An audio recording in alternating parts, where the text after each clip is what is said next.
السلام علیکم ورحمۃ اللہ وبرکاتہ۔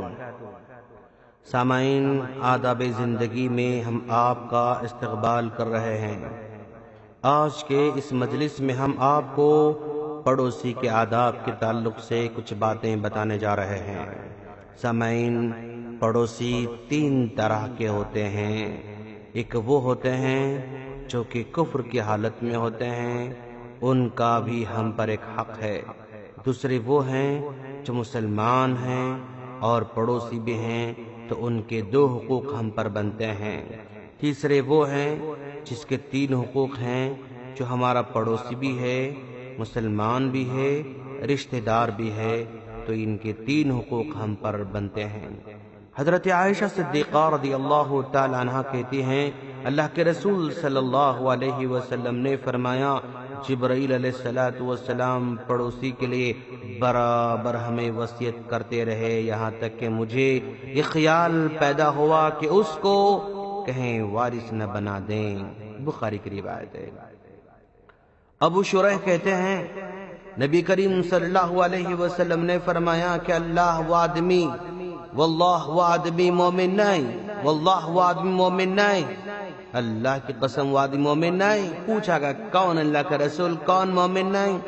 تو آپ نے فرمایا جس کا پڑوسی اس کی تکلیفوں سے محفوظ نہ ہو وہ مومن نہیں ہو سکتا ہے۔ یہ بخاری کی روایت ہے۔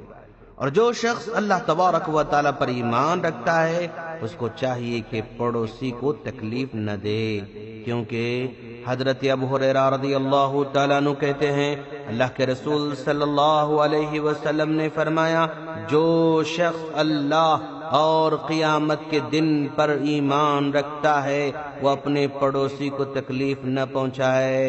یہ بخاری کی روایت ہے۔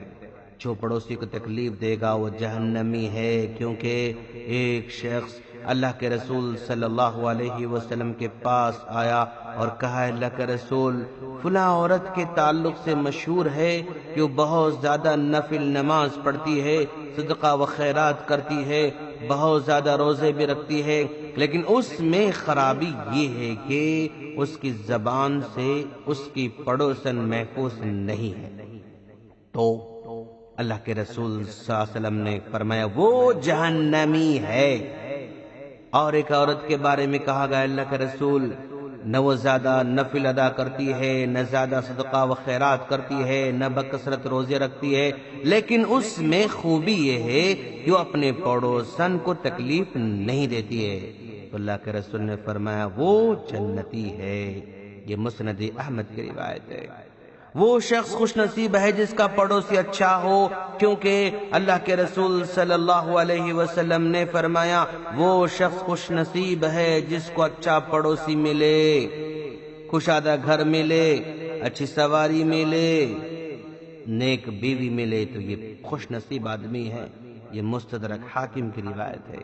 برے پڑوسی سے اللہ کی پناہ مانگتے رہنا چاہیے۔ اللہ کے رسول صلی اللہ علیہ وسلم نے فرمایا، اے اللہ میں برے پڑوسی سے تیری پناہ میں آتا ہوں۔ یہ مستدرک حاکم کی روایت ہے۔ اگر کسی کا پڑوسی ٹھیک نہ ہو تو کیا کریں؟ حضرت ابو ہریرہ رضی اللہ تعالیٰ عنہ کہتے ہیں، ایک شخص نبی کریم صلی اللہ علیہ وسلم کے پاس آیا اپنے پڑوسی کی شکایت کرتا ہوا۔ آپ نے فرمایا جاؤ اور صبر کرو۔ 2 یا 3 دن چھوڑنے کے بعد پھر آیا تو آپ نے کہا جاؤ اپنا سامان گھر سے نکال کر راستے میں پھینک دو۔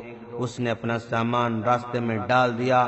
لوگوں نے اس سے وجہ پوچھی تو اس نے ہمسائے کی تکلیف سے انہیں باخبر کر دیا، تو لوگ اس پڑوسی کو لعن طعن کرنے لگے، ملامت بھیجنے لگے۔ اللہ اور اس کے رسول، اللہ اس کے ساتھ ایسا کرے، ویسا کرے، ایسا کرے، ویسا کرے۔ اس کا پڑوسی اس کے پاس دوڑتے آیا اور کہا کہ بھائی اپنا سامان لے کر اندر اپنے گھر جاؤ، میں آئندہ سے تمہیں کوئی تکلیف نہیں دوں گا۔ یہ ابو داؤد کی روایت ہے۔ پڑوسی حق کتنا ہے؟ ابو ہریرہ رضی اللہ تعالیٰ عنہ کہتے ہیں کہ اللہ کے رسول صلی اللہ علیہ وسلم نے فرمایا، کوئی شخص اپنے پڑوسی کو اپنی دیوار میں کھوٹیاں گاڑنے سے منع نہ کرے۔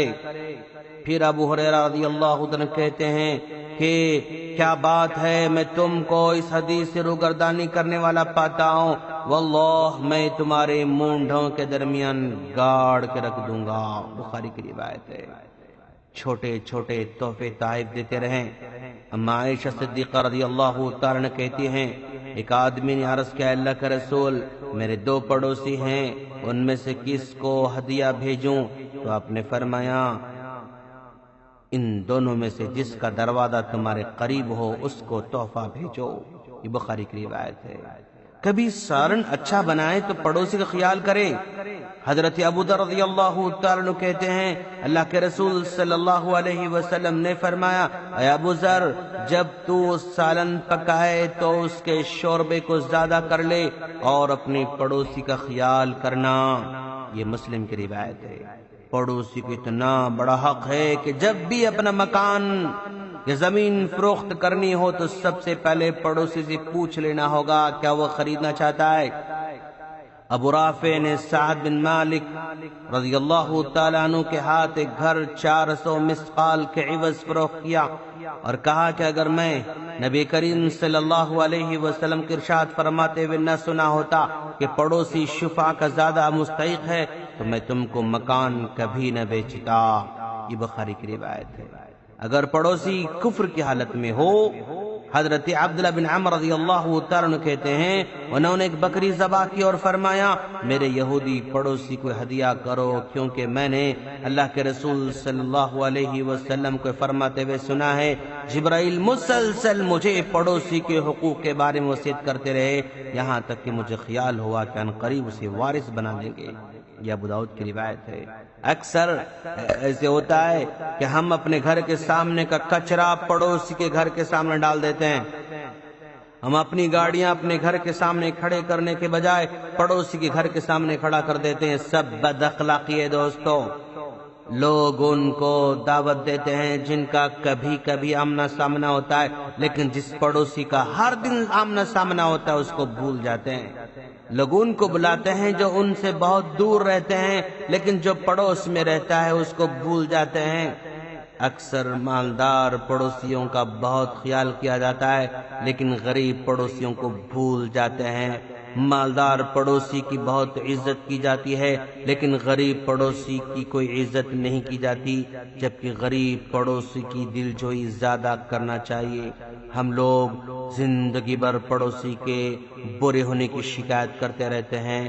یاد رکھیں، اگر ہم اچھے پڑوسی بنے تو ہم کو بھی اچھے پڑوسی ملیں گے، یا جو برے ہیں وہ خود اچھے ہو جائیں گے انشاءاللہ۔ ہم جیسا سلوک کریں گے ہمارے پڑوسی ویسے سلوک کرتے ہیں۔ اللہ سے دعا ہے اللہ تعالی ہم تمام کو بہتر پڑوسی بننے کی توفیق عطا فرمائے، آمین۔ السلام علیکم ورحمۃ اللہ وبرکاتہ۔